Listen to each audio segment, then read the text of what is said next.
Hello friends, welcome back to study with Gyan Prakash. तो आज हम लोग डिस्कस करेंगे जुलाई माह का कंप्लीट करंट अफेयर, वो भी बहुत ही कम समय में। यानी कि ये वीडियो आपके लिए गागर में सागर के समान है।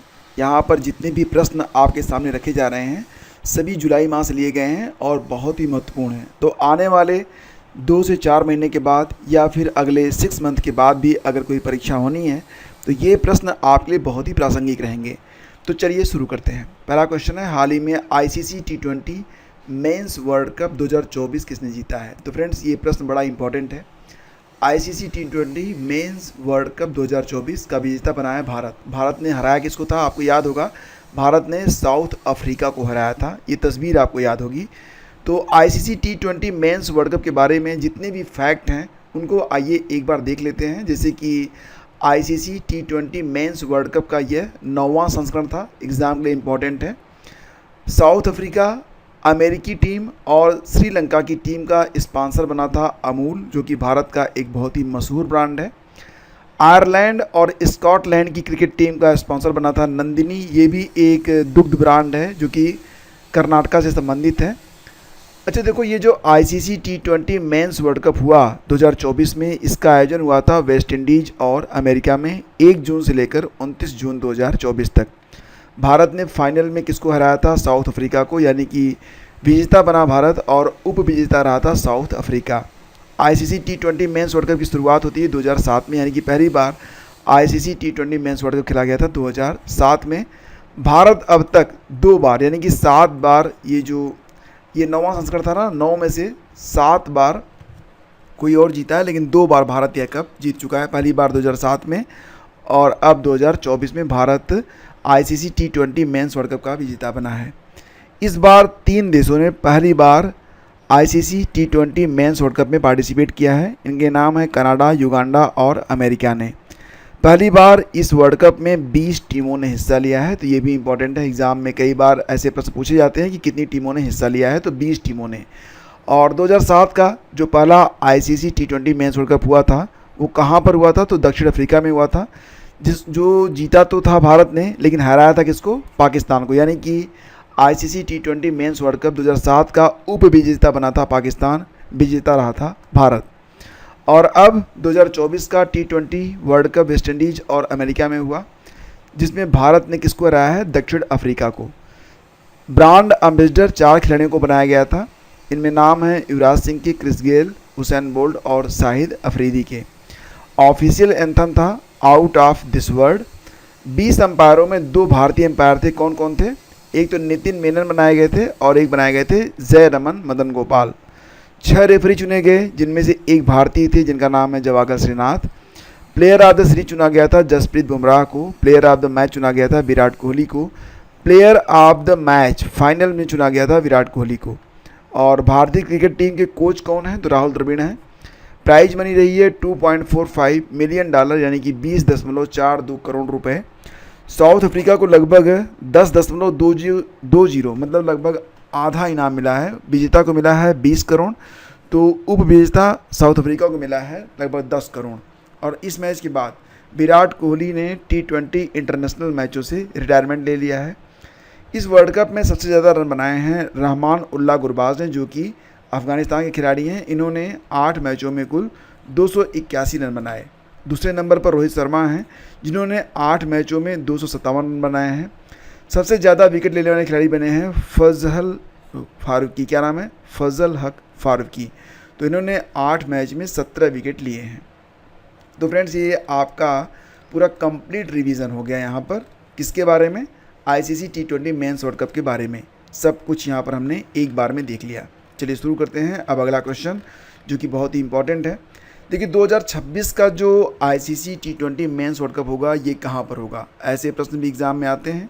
तो याद रखना कि 2026 का जो आईसीसी टी20 मेंस वर्ल्ड कप होगा ये श्रीलंका और भारत में आयोजित किया जाएगा। एक फैक्ट ये भी याद रख लो कि 2024 का आईसीसी टी20 वुमेंस वर्ल्ड कप जो कि होने थे बांग्लादेश में, ये भी 9वां एडिशन ही होता। लेकिन बांग्लादेश की स्थिति अब आप देख रहे हैं बहुत ही ख़राब हो चली है। तो मुझे नहीं लगता है कि वहाँ पर ये आयोजन हो पाएगा। अक्टूबर में आयोजन होना था, तो अब ये पॉसिबल नहीं है। अब जो न्यू लोकेशन होगी वो क्या हो सकती है? गैस करो कौन सा लोकेशन पर ये 2024 का ICC T20 women's world cup आयोजित हो सकता है। बताओ, देखते हैं कि किसका गेस बिल्कुल सही जाता है। चलो आगे बढ़ते हैं। जुलाई 2024 में भारत और किस देश के बीच नोमैडिक एलिफेंट एक्सरसाइज को आयोजित किया गया? नोमैडिक एलिफेंट, एक बात याद रख लो, इसके बाद ये भूलेगा नहीं। नोमैडिक एलिफेंट ये मंगोलिया और भारत के बीच में होता है, ठीक है। एक बार ठंडे दिमाग से सोच लोगे ना, ये प्रश्न हर साल बनता है, तो हर साल याद करने से मुक्ति मिल जाएगी। नोमैडिक एलिफेंट, भारत और मंगोलिया। तो यह आयोजन यानी कि युद्धाभ्यास 3 से 16 जुलाई 2024 और इसका 16वां संस्करण था 2024 में। कहाँ पर किया गया? तो मेघालय के उमरोई में। इसके पहले 2023 में जो 15वां संस्करण हुआ था वो उलान बटोर में हुआ था, जो कि मंगोलिया में है। हाल ही में SCO का 10वां पूर्ण सदस्य देश कौन सा बना है? बहुत ही इंपॉर्टेंट क्वेश्चन है ये। SCO का 10वां पूर्ण सदस्य बन गया है बेलारूस, ठीक है। संघाई सहयोग संगठन की 2024 की बैठक कहाँ पर हुई है? अस्ताना में हुई। अस्ताना कहाँ पर है? कजाकिस्तान की राजधानी है, जिसमें भारत की ओर से नेतृत्व किया गया था विदेश मंत्री एस जयशंकर के द्वारा। जैसा कि आपको पता है कि उस दौरान जो भारतीय प्रधानमंत्री नरेंद्र मोदी जी हैं वो रूस की यात्रा पर थे। तो SCO ने 2024-25 के लिए SCO की पर्यटन और सांस्कृतिक राजधानी के रूप में चाइना के किंगदाओ शहर को चुना है। बहुत ही इंपॉर्टेंट लाइन है ये कि जो चाइना का किंगदाओ शहर है उसे SCO की पर्यटन और सांस्कृतिक राजधानी चुना गया है 2024-25 के लिए।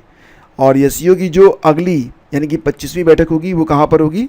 तो चीन में होगी। कब होगी? 2025 में होगी, ठीक है। अब देखो प्रश्न है कि आसियान शिखर सम्मेलन ये कहाँ पर आयोजित होगा? तो फ्रेंड्स देखो, ये लाओस में आयोजित होगा। आपको याद आ रहा होगा कि लाओस ने अभी हाल ही में भगवान राम और भगवान बुद्ध पर डाक टिकट भी जारी किए थे, आपको याद होगा। तो आसियान शिखर सम्मेलन 2024 ये कहाँ पर होगा? लाओस में होगा। और लाओस की राजधानी कहाँ पर है? तो वियंतियाने है। UK के नए PM बन गए हैं कीर स्टारमर, जो कि लेबर पार्टी से हैं, और ये ब्रिटेन के 98वें PM बनेंगे। कंजर्वेटिव पार्टी के ऋषि सुनक की पार्टी की हार हुई है। UK और दुनिया के पहले प्रधानमंत्री कौन बने थे? Sir Robert Walpole. ये 1721-1742 तक रहे थे, सर रॉबर्ट वालपोल। तो देखो फ्रेंड्स, जुलाई माह का कंप्लीट करंट अफेयर रिलीज कर दिया गया है। इसमें जुलाई माह का हर प्रश्न शामिल किया गया है, लेकिन आपका समय क्योंकि महत्वपूर्ण है तो यहाँ पर पृष्ठों की संख्या कम रखी गई है। जो तथ्य हैं वो संक्षेप में हैं लेकिन सारगर्भित हैं। तो यानी कि यह एक कंप्लीट करंट अफेयर ई बुक है और इसका लिंक वीडियो के डिस्क्रिप्शन में है और इसको आपको ज़रूर पढ़ना चाहिए, ठीक है। ये मतलब किताब आप बिल्कुल भी मिस नहीं कर सकते हैं। हाल ही में राष्ट्रपति के द्वारा प्रदान किए गए गैलेंट्री अवार्ड्स रक्षा अलंकरण समारोह चरण 1 में कितने कीर्ति चक्र मरणोपरांत प्रदान किए गए? जैसा कि आप लोग जानते हैं कि गैलेंट्री अवार्ड्स ये 15 अगस्त और 26 जनवरी से पहले दिए जाते हैं। तो हाल ही में जो रक्षा अलंकरण समारोह हुआ चरण 1 में कितने कीर्ति चक्र मरणोपरांत प्रदान किए गए? तो फ्रेंड्स देखो, इसका आयोजन किया गया राष्ट्रपति भवन में और इसमें कुल कीर्ति चक्र प्रदान किए गए 10, जिसमें 7 मरणोपरांत हैं। कुल शौर्य चक्र प्रदान किए गए 26, जिसमें 7 मरणोपरांत हैं। तो देखो कब हुई थी वीरता पुरस्कारों की शुरुआत, थोड़ी सी हिस्ट्री भी देख लेते हैं। देश को पूर्ण स्वतंत्रता मिलने के बाद से भारत सरकार हर साल जवानों और अधिकारियों को वीरता पुरस्कार देती आ रही है। 26 जनवरी 1950 को देश का संविधान लागू हुआ और इसी तारीख को भारत सरकार ने प्रथम 3 वीरता पुरस्कारों परमवीर चक्र, महावीर चक्र और वीर चक्र की घोषणा की थी। हालांकि इसे 15 अगस्त 1947 से प्रभावी माना गया था। इसके बाद भारत सरकार ने 4 जनवरी 1952 को 3 अन्य वीरता पुरस्कारों की शुरुआत की और हर साल देश के शूरवीरों को ये सम्मान प्रदान किए जाते हैं। अगला क्वेश्चन है, हाल ही में भारतीय मूल की किस महिला को ब्रिटेन में संस्कृति मंत्री का पद दिया गया है? तो ऐसे प्रश्न एग्जाम में अक्सर पूछे जाते हैं जिसमें कोई भारतीय मूल की महिला विदेश में किसी महत्वपूर्ण पद पर आसीन होती हैं, तो उनका नाम अक्सर एग्जाम में पूछ लेता है एग्जामिनर। तो ब्रिटेन में जो संस्कृति मंत्री बनी हैं ये भारतीय मूल की महिला हैं और इनका नाम क्या है? इनका नाम है लीसा नंदी, ठीक है, लीसा नंदी। हाल ही में विश्व जूनोसिस दिवस मनाया गया। ये एक बहुत ही इंपॉर्टेंट डे है, विश्व जूनोसिस दिवस। तो इसमें क्या होता है कि वो बीमारियां जो कि जानवरों से हम मानवों में आती हैं उन्हें जूनोसिस कहते हैं।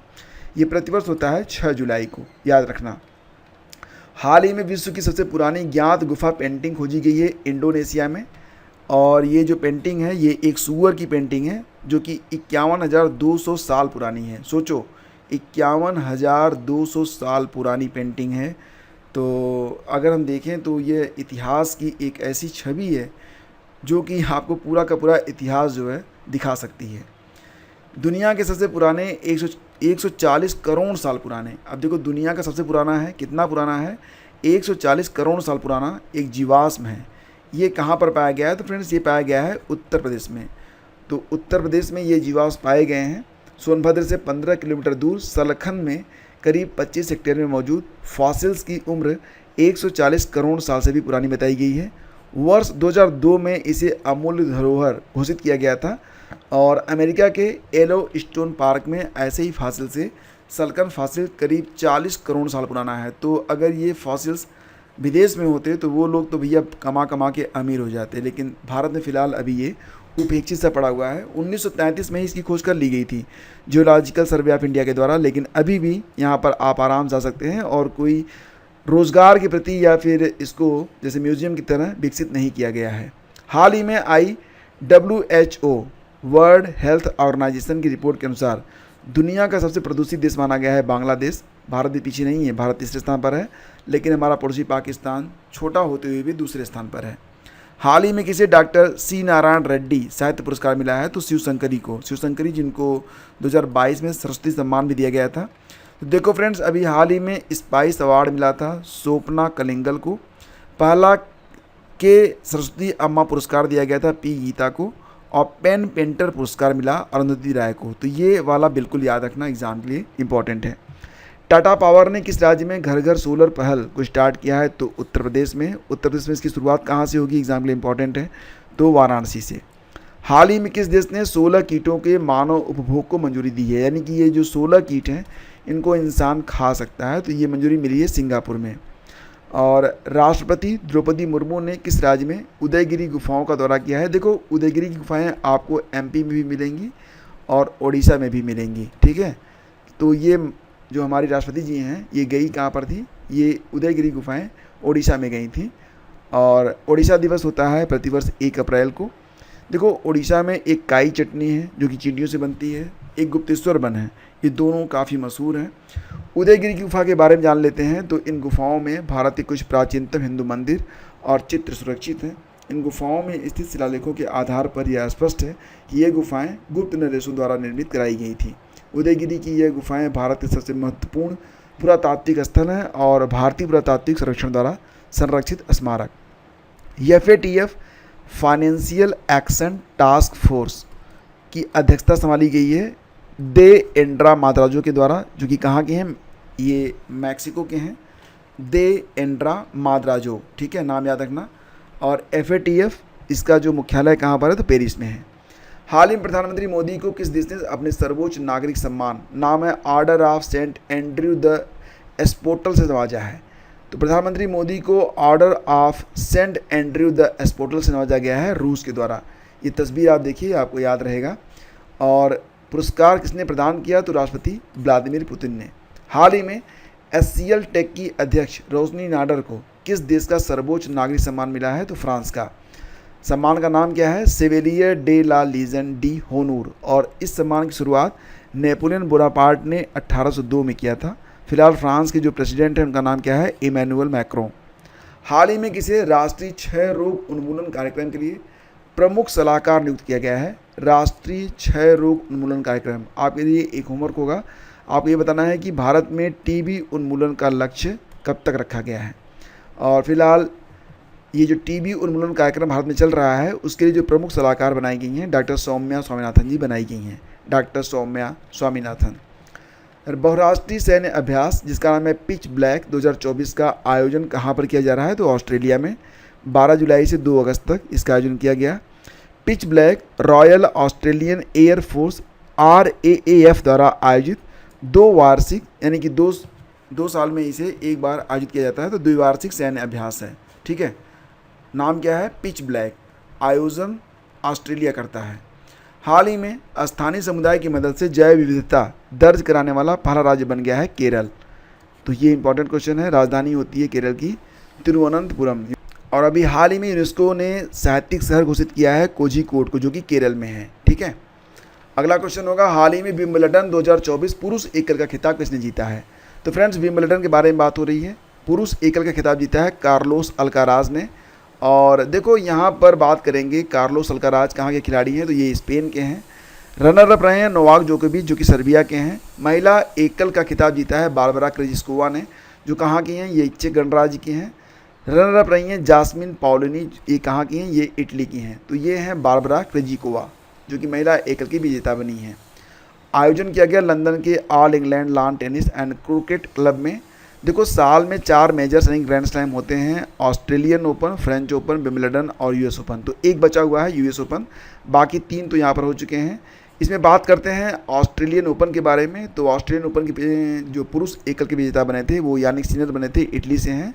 महिला एकल का खिताब जीता है आरना सवालेंका ने, जो कहाँ से हैं, तो ये बेलारूस की हैं।